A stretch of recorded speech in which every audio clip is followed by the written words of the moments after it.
Female sports involvement has skyrocketed over the past decade, and so has the evidence that certain athletic injuries can be very gender dependent.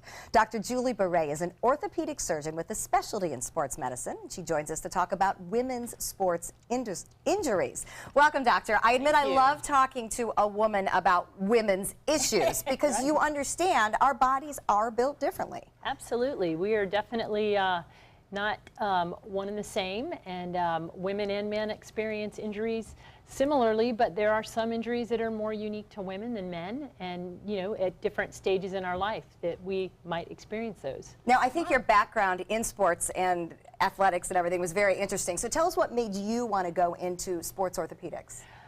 So I've always been interested in sports and athletics, and just really realized the importance of exercise and how important it is for your body to run efficiently and functionally.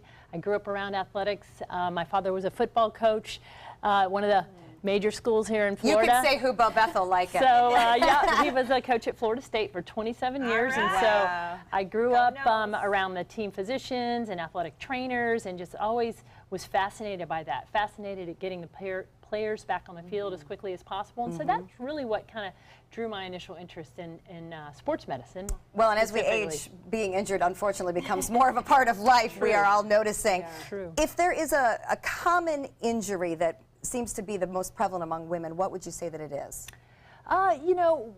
With younger women that I see that do athletics and sports, definitely see the more severe knee injuries like anterior cruciate ligament tear.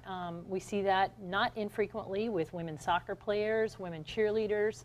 As we age, certainly the rotator cuff and shoulder becomes more prevalent.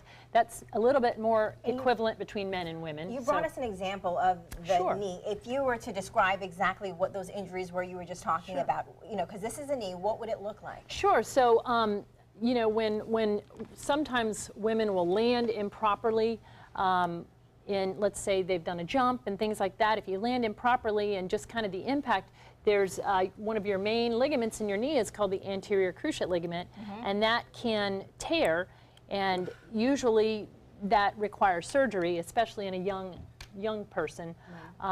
And this could prevent you from moving, running, jumping kind of thing? Right. So you don't have the stability that you need if you don't have a functioning ACL. If the young person had that surgery, would they be back to their same athletic ability again? That's the goal. So usually we can get that athlete back on the field. There is a long time period, as you see in the NFL and some of these more high-profile athletes. It does take around 6 months or so, sometimes up to a year to get back to their sport, but they can certainly get back. And I see that this extra piece, could any of this be injured, or is usually Absolutely. the most? So one of the Florida State football players just recently tore his patellar tendon in the opening game. So this is the patellar tendon, this is the kneecap, and there are other structures in the knee that are not uncommonly injured. That's one of the most common injuries that I see is a patella tendonitis, soreness in that front of that knee from running, and so as a trainer I find it very interesting. I want to know what we can do to prevent those kinds of injuries. Great question. So a lot of times these are overuse injuries, and we don't give ourselves enough time to rest in between the training activity, and then sometimes we train too hard a little differently, working on kind of getting the big bulk on the what we call the concentric activity, and we don't work enough on the negative contraction. And then also just making sure your flexibility is adequate and you don't overbalance the one side, getting overused. Well, while I pray for Francois, we're going to actually talk about the shoulder. Sure. Tell me, you mentioned that could be another major portion of the body that gets impacted by injuries. Right, and so one of the things I love about my job is being able to work on athletes of all ages. And I know in this population we have a very active older community, and a lot of pickleball injuries, golf injuries, tennis.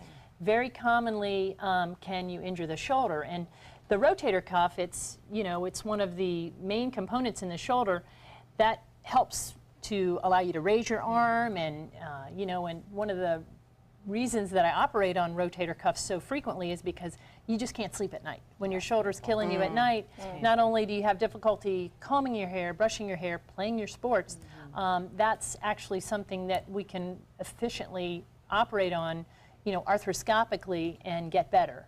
Not always do they need surgery. A lot of times they can do therapy, and we can try non-operative treatment like injections and other things like that. It seems like our bodies, to some level, just wear out a little bit as we get older Right. because we've used these, Right. muscles and tendons so much.